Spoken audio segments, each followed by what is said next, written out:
Hi everybody, welcome to my homestead and welcome to my channel. In this video, I want to talk about this month's edition of the Liahona and specifically about the article dealing with the Kirtland Temple. If you haven't already, please make sure to subscribe, like this video if you liked it, hit the notification bell, and make sure to leave your comments so I can know what you think about all this. So I've already done one video about this month's edition of the, well, actually next month's edition of the Liahona. This is the October 2021 Liahona. On the cover here, the main title or the main thing is "In His Holy Name," and then the name of the church, temple work blesses all. And those really are the themes of this edition. So let me hop on over here. As you can see, there are a lot of articles in this talking about the temple. The main article being by Henry B. Eyring, "Thus Shall My Church Be Called," which I believe that this is significant. We know that it is. It's something that President Nelson has emphasized, that we need to start calling the church by its correct name. And I personally believe that he's doing this not just because it's a good idea, and not because previous prophets were wrong, but we're at a hinge point, right? And that it's time to start getting ready for the second coming of the Lord, and we need to get everything tidied up and ready to go. And that's one of the main things, is calling the church by its correct name. We now have a new logo for the church, which is the Christus statue. All right, and then we have a bunch of articles that have to deal with the temple.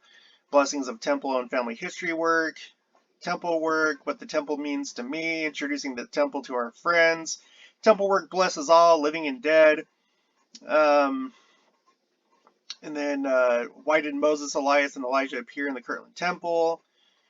The Kirtland Temple, a place of holiness. This is going to be the article that I want to go over today. Temples, the name of the church, and including others. How I become a temple-loving person. Angels in the temple.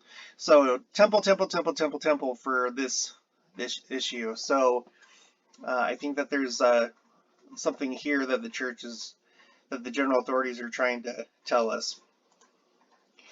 All right, so this article that we're going to go over in this video, the Kirtland Temple, a place of holiness. This is by Elder Jeremy R. Jaggi, or Jaggi, I'm not sure, of the 70. He talks about how he went to this area on his mission. He went to Ohio, and Kirtland was in his area. Now, the thing I found interesting is this first highlight here. I began to see the role Kirtland played as a hinge point in the history of the church. I highlighted that because I did a video specifically about this phrase, hinge point. And in general conferences, it's been used several times. I would invite you to go back and watch that video. I tried to find every instance I could find in all general conferences where the term hinge point was used. And it's interesting. And it all seems to actually have to do with the second coming. Now, he's using it here in reference to the Kirtland Temple. So why I want to focus on this is because for two reasons. One, it seems like recently especially, the term hinge point is probably something that not only have they talked about in conference, but maybe behind the scenes, like when they have their meetings. This might be like one of those key words. Think about when maybe you've been at work and you have like your company or your organization's mission statement and or current goals for the organization, and a lot of times there'll be certain key phrases and words that the business is focusing on right now, right?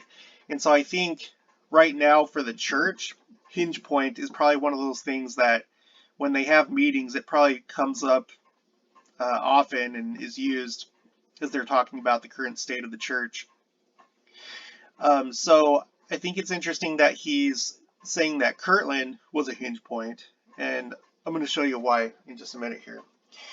Um, I highlighted this right here. In the early 1830s, Independence, Missouri was identified as the site of the New Jerusalem. Um, there have been some that have said that they think that Salt Lake may be the New Jerusalem, and I'm going to keep an open mind because that could be true. But when I see statements like this, it makes me think that Independence, Missouri, Jackson County is still the designated place for the New Jerusalem. I haven't seen too much by way of Salt Lake becoming the site of New Jerusalem. So this is just a side note, but I do think that it's probably going to be in Jackson County, Missouri. Um, so let's go on down here. Now, okay, so most of you are probably familiar with what happened in the Kirtland Temple. And in my opinion, the biggest thing that happened is that Christ himself appeared there. I think that's important because when we think about the second coming, a lot of times we think about the main event when Christ comes to the Mount of Olives and then comes to the Jews. He descends in the clouds with all the angels. But in reality, if you think from the time that he ascended, um, the first time that we know of, other than visiting the Nephites, the first time that we know of that he's come back was in the Sacred Grove. And I think you could say that was probably the first second coming. And then the next one that we know of is here in the Kirtland Temple. And this is like the second coming. So this was like a really, really big deal. It's something that those two events and then the ones that we're still waiting for, we've been waiting for and anticipating it for 2,000 years, essentially. So this was a big deal, obviously. His eyes were as a flame of fire. The hair on his head was white like pure snow. His countenance shone above the brightness of the sun. I'm assuming that at the time they were probably transfigured to be able to endure his presence. And his voice was as the sound of the rushing of great waters, even the voice of Jehovah, saying, I am the first and the last. I am he who liveth. I am he who was slain, and I am your advocate with the Father. That's pretty intense. In addition to the Savior, others also visited the temple: Moses, Elias, and Elijah. This is also huge. Like, of course, it's big that Moses and Elias was there, but Elijah. I watch a lot of other Second Coming channels from people from other Christian denominations, and uh, you know, occasionally they'll bring up the fact that Elijah still needs to show up. A lot of them think that Elijah will be one of the two witnesses in Jerusalem. They'll preach for 3.5 years. Then, if they only knew, a lot of these channels are really good, and you can find a lot of pure-hearted people that are just so anxious about the second coming, and they're watching for the signs of the times, and they're doing a really good job. There's a lot of really good channels out there. And a lot of times I just think if they only knew what we know, that Christ has already shown up a couple times. Elijah has already come, because that's one thing that's supposed to happen before the second coming. And if they knew everything that was going on with like the angel Moroni dropping his trumpet in 2020, and they would lose their minds. So, we're really blessed that not only do we know what they know, because they're picking up on many, many different things, from weather to current events and just all these things that are pointing to the second coming. Not only do we know what they know, but we have like all this other stuff. So for us as Latter-day Saints, it should be crystal clear that we're super, super close to certain things happening.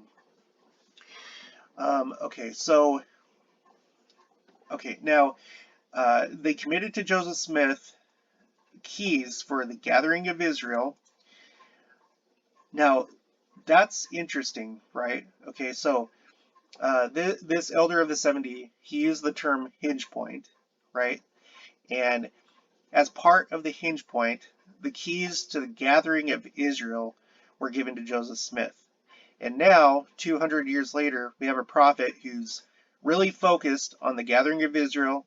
He said it's the most important thing happening on earth right now. And he said that we are currently at a hinge point. So, does that mean that time is almost done, or time is almost run out for the gathering of Israel and for this harvest? Are we in the final days of the harvest?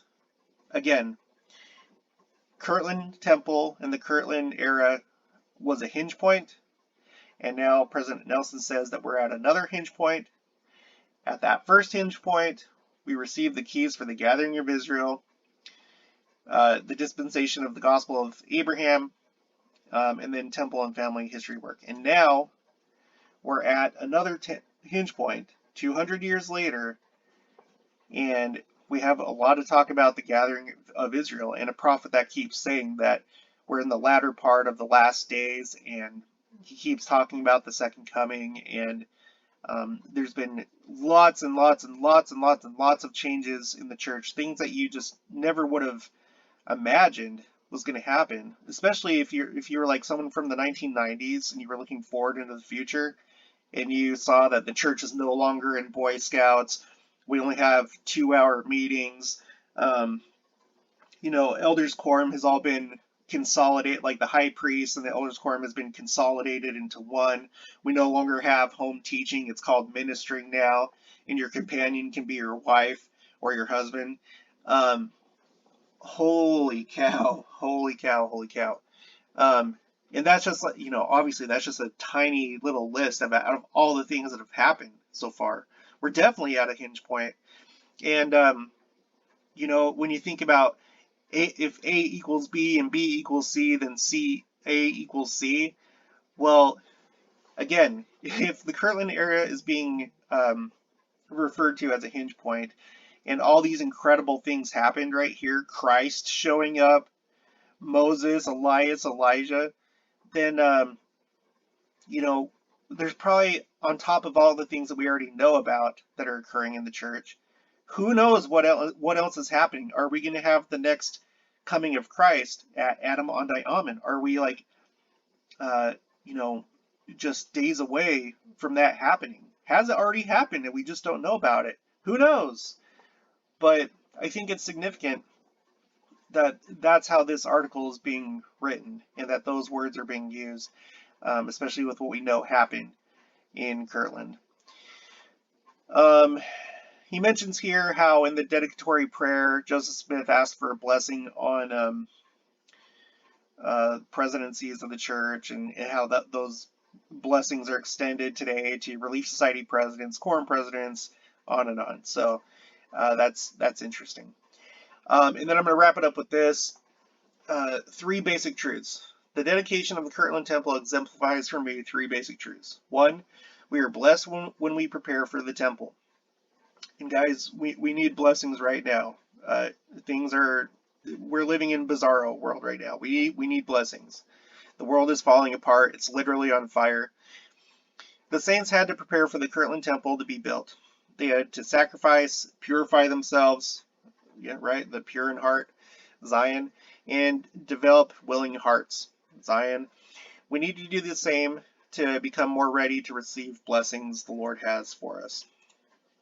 Okay, so we need to prepare. He's writing this article right now. It's always been true, but it's especially true right now in 2021. Okay, number 2, we can receive revelation in the house of the Lord. President Nelson has said that the day is going to come that we're not going to be able to survive spiritually without the constant guidance and revelation from the Holy Ghost. So going to the temple and receiving revelation is probably going to be pretty important in these days. The visions given to Joseph Smith and Oliver Cowdery in the Kirtland Temple provide guidance, direction, and understanding. On a personal level, we can also find inspiration when we go to the temple seeking answers. So, go to the temple with questions. Know that we're going to need revelation, and we can get probably mega revelation in the temple. And we need that right now, going now and going forward. Probably even more so going forward. Number 3, we can find refuge in the temple. In a time of persecution and poverty, Think about the word persecution and what's going on in the world right now politically, and how Christians are all over the world, and even now in the United States, starting to become persecuted for their beliefs. The saints in Kirtland found that the house of the Lord was a sanctuary from the worries surrounding them. The same is true for us today.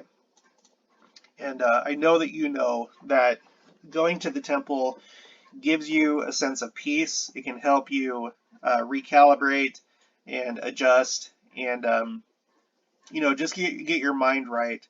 And it may be necessary to go there more frequently to keep our sanity, and to just make sure that we're getting the most revelation that we can, receiving the peace that we need. Because I don't know about you, but every single day I'm just like, oh my gosh, what's going to happen today in the news? What new crazy thing is going to happen?